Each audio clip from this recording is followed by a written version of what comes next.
Tuku idza hadastum wa aufu idza wa'atum wa atu idza tumintum wafadu furujakum wa ghaddu absarakum wa kufu aydiyakum.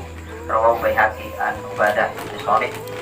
Rasul SAW berpesan kepada kita, mengatakan kanjeng Nabi, jaminlah untukku 6 perkara dari kita, dari kita disuruh jamin 6 perkara.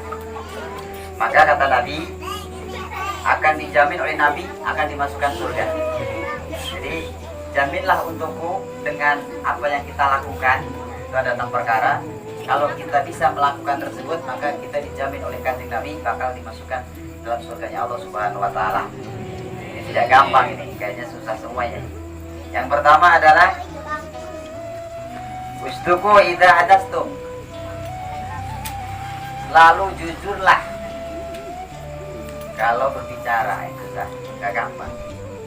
Seperti yang dipraktekkan oleh Syekh Abdul Qadir Jailani kan dulu pernah. Beliau seumur hidup nggak pernah bohong. Kalau kita kan bohong mulu kan. Kitanya nggak punya duit, nggak punya, takut dipinjam. Kisah, suatu kisah zaman dulu, kenapa Syekh Abdul Qadir itu diangkat derajatnya oleh Allah jadi wali Allah itu karena nggak pernah bohong. Dan dia juga taat kepada ibunya. Pada suatu saat, ketika itu Syekh Abdul Qadir kalau tidak salah kurang lebih umur 7 tahun. Beliau masih suka main-main kayak anak-anak. Lari-larian kemana-mana, ayam, apa namanya, kerbau itu diikut-ikutin di belakang.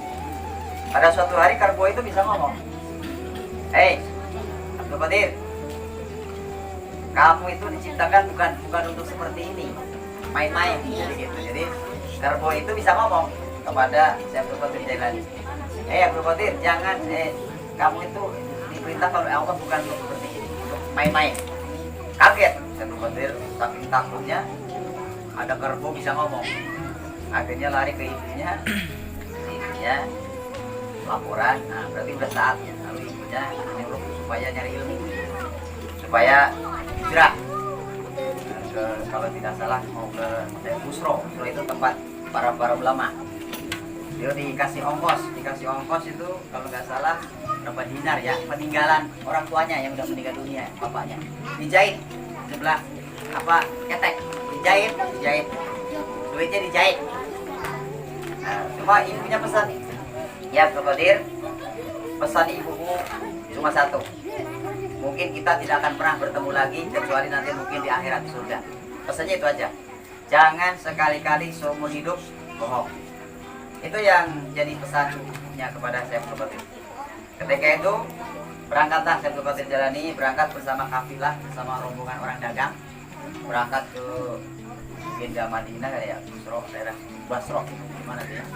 Ketika itu di suatu perjalanan itu dirampok, itu begal kejam, begal yang luar biasa kejamnya, semuanya barang diambilin, semuanya udah dirampas, tinggal ada anak kecil Syekh Abdul Qadir Jailani, waktu itu masih kecil. Bocah, bawa apa? Ditanya sama anak buahnya penjahat tuh. Saya bawa duit. Ada beberapa dinar yang dijahit di bawah kantong ketek saya. Namanya orang lagi dirampok malah jujur, nggak percaya. Justru perampok itu nggak percaya, masa ada orang jujur kan gitu. Ditanya lagi begitu. Akhirnya setelah ditanya, anak buah, udah semua dirampas apa belum? Ada lagi. Wan, ada satu anak kecil, kalau ditanya itu aja jawabnya. Yaudah panggil ke sini. Ketika itu dipanggil, bocah, kamu bawa apa? Jawabnya sama. Saya bawa uang beberapa dinar yang dijahit oleh ibu saya di bawah ketek saya. Ketika itu diperiksa, benar ada duit. Ini penjahat ini heran sama sikap anak kecil. Bocah, biasanya orang kalau pengen dirampok, orang pengen dirampas biasanya bohong. Ditanya punya duit enggak? Kenapa kamu jujur? Karena saya dipesenin ibu saya seumur hidup enggak boleh bohong. Walaupun rugi, dalam hal rugi. Bahkan bahasanya rugi kan pengen dia tolong dia. Ternyata bukan itu yang terjadi. Justru dibalik oleh Allah Subhanahu wa taala. Akhirnya penjahat itu sadar. Ya Allah, katanya, saya yang ibu hidupnya udah tua begini, disuruh sama Allah ibadah, nggak pernah ibadah, disuruh taat, nggak pernah taat. Kamu masih anak kecil, disuruh ibumu, masya Allah, taat luar biasa. Akhirnya sadar dengan berkat kejujuran Syekh Abdul Qadir Jailani, rampok yang luar biasa kejamnya itu bertobat. Maka Syekh Abdul Qadir Jailani itu punya murid pertama adalah rampok. Masih kecil sudah punya murid. Akhirnya rampok-rampok itu semuanya tobat, barang-barang dibalikin, akhirnya ikut nyantren. Luar biasa. Itulah yang dicontohkan oleh yang sering kita tawasulkan Syekh Abdul Qadir Jailani.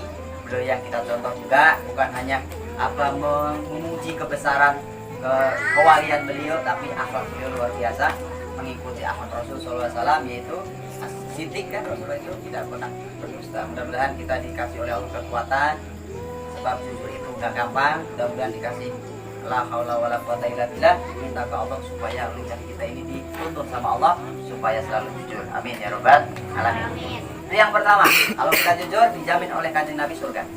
Yang kedua adalah Kanjeng Nabi, wa'afu idza wa'atum. Kalau terlanjur berjanji, dia tepati. Makanya kita berusaha jangan suka membuat janji.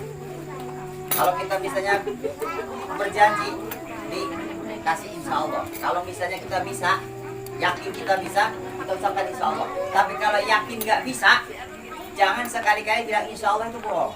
Dosa termasuk. Contoh misalnya, besok ke rumah ya. Padahal mikir nih, perlu mikir dulu. Nggak bisa ternyata, tapi dia bilang insya Allah. Insya Allah, padahal mah di hatinya nggak bisa. Dosa, itu berbohong kepada Allah Subhanahu Wa Taala. Tapi kalau yakin besok bisa, nggak ada halangan, nggak ada kerjaan, baru ucapkan insya Allah, itu baru benar.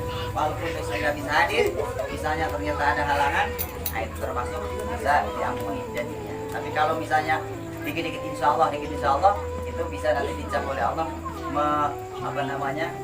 mempermainkan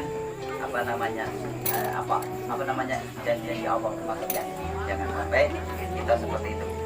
Yang pertama, yang kedua itu yaitu kalau kita terlanjur berjanji, berusaha kita tepatin. Insya Allah kalau bisa nempatin janji kita, insya Allah bakal dijamin surga oleh Nabi Muhammad SAW. Yang ketiga adalah wa'adu idza tumintum. Kalau dikasih amanah, dititipin sama orang, misalnya, berusaha hindari dulu amanah itu. Tapi kalau kepepet amanah juga diberikan kepada kita, berarti Allah yang nitipin. Jangan sampai amanah itu kita sia-siakan. Terutama anak kita itu adalah amanah yang luar biasa. Jangan sampai dibiarkan begitu saja. Jangan biarkan ke ibadah, jangan biarkan anak kita ke ngaji. Itu amanah dari Allah Subhanahu Wa Taala yang mau tidak mau harus kita laksanakan. Mudah-mudahan kita diberikan oleh Allah anak-anak yang soleh-soleh. Amin. Yang ketiga ya, insya Allah kalau kita melaksanakan amanah tersebut, maka dijamin surga oleh Nabi Muhammad SAW. Yang keempat, wahfadhu furujakum, bisa menjaga kemaluan kita. Nah, jadi kalau umpama udah nggak kuat, mendingan nikah lah, Nah, kalau udah yakin gitunya, mendingan nikah. Jaga kemaluan kita supaya kita dijamin surga oleh Allah Subhanahu Wa Taala. Karena kebanyakan orang yang masuk neraka itu dua lubang. Pertama lubang mulut dan lubang kemaluan. Lubang mulut dulu disebut sama Nabi. Sebab lubang mulut ini yang banyak memasukkan ke neraka, baru lubang kemaluan. Mudah-mudahan kita selalu dijaga oleh Allah. Yang belum kuat nikah, puasa banyak-banyakin. Kalau puasa nggak kuat, banyak olahraga supaya pikiran itu tidak kotor. Sepertinya. Mudah-mudahan kalau kita bisa menjaga kemaluan kita, dijamin oleh Nabi, yaitu surganya Allah Subhanahu Wa Taala. Wa'adzu absarakum. Yang kelima adalah kalau kita bisa jaga mata. Misalnya jaga mata dari maksiat. Kalau terlanjur melihat maksiat, langsung kita tutup dengan baca istighfar. Nah, pandanganmu pertama adalah rizkimu, pandangan kedua adalah dosamu kepada Allah Subhanahu Wa Taala. Misalnya nggak sengaja, itu nggak dosa. Tapi kalau kita nengok sekali lagi, itu lagi dosa. Istighfar kepada Allah Subhanahu Wa Taala, insya Allah diampuni. Insya Allah. Mudah-mudahan mata kita ini dijaga oleh Allah Subhanahu Wa Taala dengan banyak berzikir kepada Allah Subhanahu Wa Taala. Amin. Yang terakhir adalah waqufu aydiyakum. Jaga tangan kita. Tangan kita ini banyak maksiat. Suka memukul, suka apa saja. Mudah-mudahan dijaga oleh Allah. Minta sama Allah dihadamkan hatinya. Sering baca inna atau inakal kausar supaya hati kita ini banyak dinginnya. Memang harus sering dibaca. Mudah-mudahan Allah Subhanahu Wa Taala membimbing kepada kita semuanya Dengan 6 perkara ini mudah-mudahan kita bisa amalkan. Pertama, jujur. Ketiga, menepati janji. Ketiga, melaksanakan amanah. Ketiga, keempat, menjaga kemaluan. Kelima, bisa menjaga pandangan kita, mata kita. Yang terakhir adalah menjaga tangan kita ini, mudah-mudahan jangan sampai berbuat maksiat. Astagfirullahaladzim. Al-Fatihah.